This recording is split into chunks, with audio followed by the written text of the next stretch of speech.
탕자 이야기라는 제목으로 같이 은혜를 나누겠습니다. 누가복음 15장 11절에 또 이르시되 어떤 사람에게 두 아들이 있는데 그 둘째가 아버지에게 말하되 아버지의 재산 중에 내게 돌아올 분깃을 내게 주소서 하는지라 아버지가 그 살림을 각각 나누어 주었더니.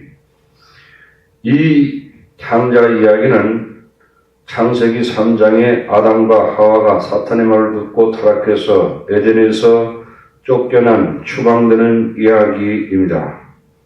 영국 소설 중에 로빈슨 크루소는 에덴 동산의 아담과 하와의 에덴에서 쫓겨난 이야기이고 또 탕자 이야기도 되는 것입니다. 영국 시인 중에 위대한 시인 중에 존 밀턴은 신라고는 창세기 3장에서 에덴에서 추방된 아담과 하와의 이야기입니다. 또한 복나고는 예수님을 통해서 하나님과의 사랑의 관계가 회복되는 것을 복나고로 쓰고 있습니다. 이 탕자 이야기에서 아들을 위한 아버지의 마음을 상상해 볼 수 있습니다. 아버지는 아들을 위하여 모든 것, 가장 좋은 음식과 좋은 옷과 좋은 교육과 훌륭한 사람으로 만들기 위한 훈련을 시켰습니다. 그러나 아들은 그것을 감사하지 않았습니다.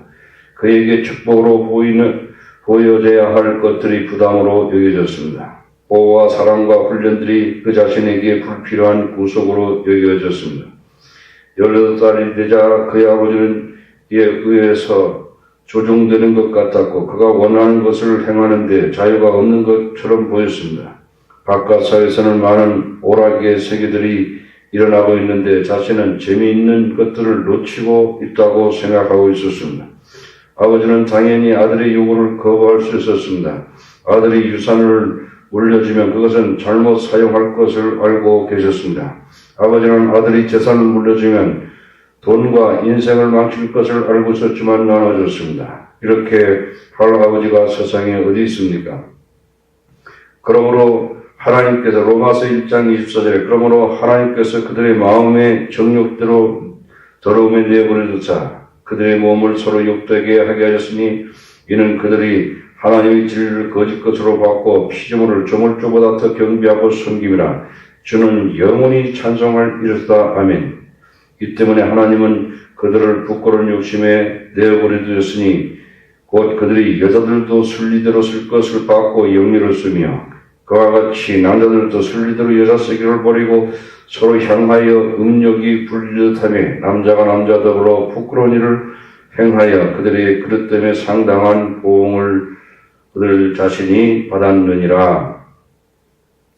둘째, 아들은 돈을 가지고 무엇을 하였습니까? 누가복음 15장 13절에 그 후에 며칠이 안 되어 둘째 아들이 재물을 다 모아가지고 먼 나라에 가서 거기서 허랑방탕하여 그 재산을 낭비하더니 돈을 가지고 아무도 간섭함이 없이 멀리 가서 그가 하고 싶은 것을 하며 살았습니다.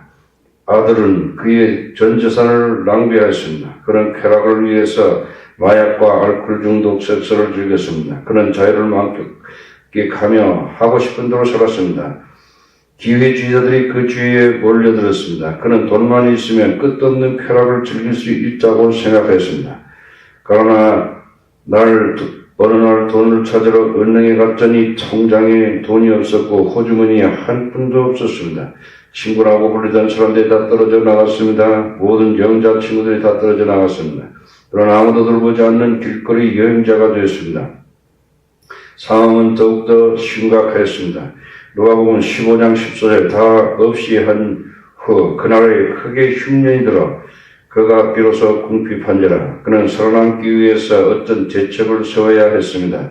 누가복음 15장 15절에 가서 그 나라 백성 중 한 사람에게 붙여 사니 그가 그를 둘러보내어 죄질을 치게 하였는데 그가 찾던 일거리가 아니었고 전에 한 번도 해본 일이 아니었습니다. 그가 오직 구할 수 있는 직장이었습니다. 돼지는 더럽고 아무데나 구르고 흙탕 속에서 먹고 자는 동물입니다. 아들은 돼지가 먹는 음식으로 허기를 채워야 했습니다. 누가복음 15장 16절에 그가 돼지 먹는 쥐의 열매로 배를 채우자 하되 주는 자가 없는지라 얼마나 배가 고팠으면 돼지가 먹는 음식을 먹었을까요? 둘째 아들은 전에 이런 어려움을 겪어본 적이 없었습니다. 이런 일은 세상에서 그에게 일어난다고도 생각해 본 적이 없었습니다. 이런 절망적인 상황 속에서 그는 무엇을 기억해냈습니까? 누가복음 15장 17절에 이에 스스로 돌이켜 이르되 내 아버지는 양식이 풍족한 품꾼이 얼마나 많은가 나는 여기서 줄여 죽는구나. 지금까지는 생각한 것이 없이 살아왔습니다. 돼지 먹는 음식으로 배를 채우게 되다 제정신이 났습니다. 이제 현실을 깨닫게 되었습니다. 전에는 깨닫지 못했지만 지금은 놀랍게도 깨닫게 되었습니다. 그의 아버지가 종들에게 대우하는 것을 보았습니다. 종들도 아버지 집에서 풍성한 음식을 나누며 아버지의 보호 아래 행복하게 살았던 것을 기억이 났습니다. 아버지에 대해서 전에는 생각하지 못한 좋은 일들이 생각이 났습니다. 그의 아버지는 관대하고 현명하고 좋은 분이셨다는 것을 깨달았습니다. 그의 아버지에 비교해서 그는 아버지께 감사하지도 않았고 무례하고 관역적이었으며 불순종을 하였던 것을 깨닫게 되었습니다. 그는 사랑스러운 아버지를 떠난 것과 어리석은 삶을 회개하였습니다. 그러나 여기서 멈추지 않았습니다. 그는 후회하거나 미안한 감정으로 그치지 않았습니다. 참된 회개는 하나님께로 돌이키는 것입니다. 그것이 바로 탕자가 한 일인 것입니다. 누가복음 15장 18절에 내가 일어나 아버지께 가서 이르기를 아버지 내가 하늘과 아버지께 죄를 지었사오니 둘째 아들이 나갔을 때 아버지가 한 일이 무엇입니까? 아버지는 아들을 위하여 밤낮으로 염려하고 기도하였습니다. 아들이 돌아오는지 매일 서서 내다보았습니다. 이것은 잃어버린 자를 기다리는 아버지의 하나님의 마음인 것입니다. 아멘. 로마서 10장 21절에 이스라엘에 대하여 이르되 순종하지 아니하고 거슬러 말하는 백성에게 내가 종일 내 손을 벌려놓으라 하였느니라.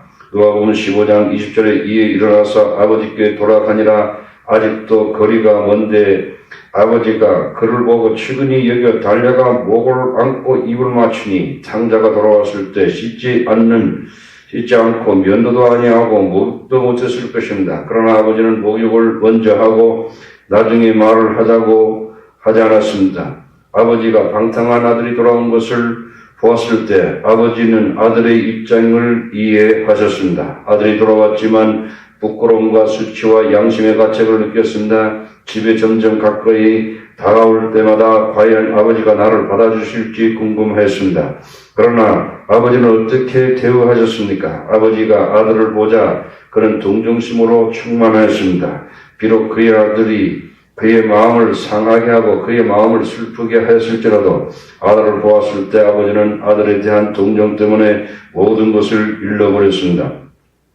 아들을 보았을 때 아들에게 달려가서 양팔을 벌리고 안아서 입을 맞추어 주었습니다. 나는 아들에게 달려갔다는 말을 좋아합니다. 모든 성경 속에서 오직 여기서만이 하나님이 달려가셨다고 말씀하고 있습니다. 하나님은 잃어버린 아들을 만나기 위해서 달려가신 것입니다. 이런 것이 하나님의 성품입니다. 하나님은 회개하고 돌아오는 죄인들을 향하여 달려가십니다. 우리가 회개하고 돌아올 때 하나님은 무조건적으로 우리를 용서하시고 사랑하십니다. 하나님의 사랑의 마음을 가장 잘 묘사하고 있는 구절이 다음 구절입니다. 누가복음 15장 21절에 아들이 이르되 아버지와 하늘과 아버지께 죄를 지었으니 지금부터는 아버지 아들이라 일컬음을 감당하지 못하겠나이다 하나 돌아오기 전에 반복해서 생각한 것은 아버지에게 종들 중에 하나로 고용해 줄 것을 요청하기로 생각하였습니다. 그러나 아버지는 아들과 어느 날 여유를 주지 않았습니다.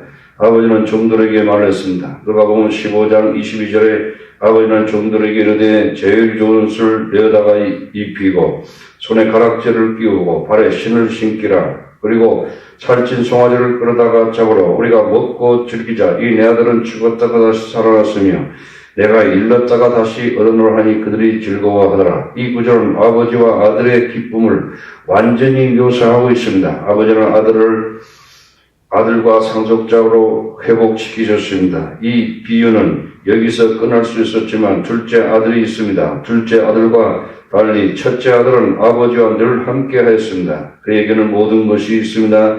둘째 아들이 돌아왔을 때 문제가 드러났습니다. 둘째 아들이 돌아와서 축하 파티를 열리고 있다는 것을 알 때 그는 참석하는 것을 거절하였고 화가 났습니다. 그의 동생에 대해서 사랑하는 마음이나 동정하는 마음이 없다는 것이 분명했습니다. 다른 말로 하면 하나님의 마음을 몰랐습니다. 아들이 반역하고 떠났을 때는 아버지는 근심과 아무것도 그를 위로하여 주지 못하였습니다. 아들이 집을 나갔을 때는 아버지는 아들이 돌아올 것 같지 않았습니다. 그러나 아들이 돌아왔을 때는 아버지는 죽었던 아들이 살아난 것과 같았습니다. 아버지는 말로 표현할 수 없을 만큼 기뻤습니다. 아버지는 큰 아들에게 동생이 왔을 때 동정심을 가지고 환영할 수 있는 마음을 가지기를 원하셨습니다.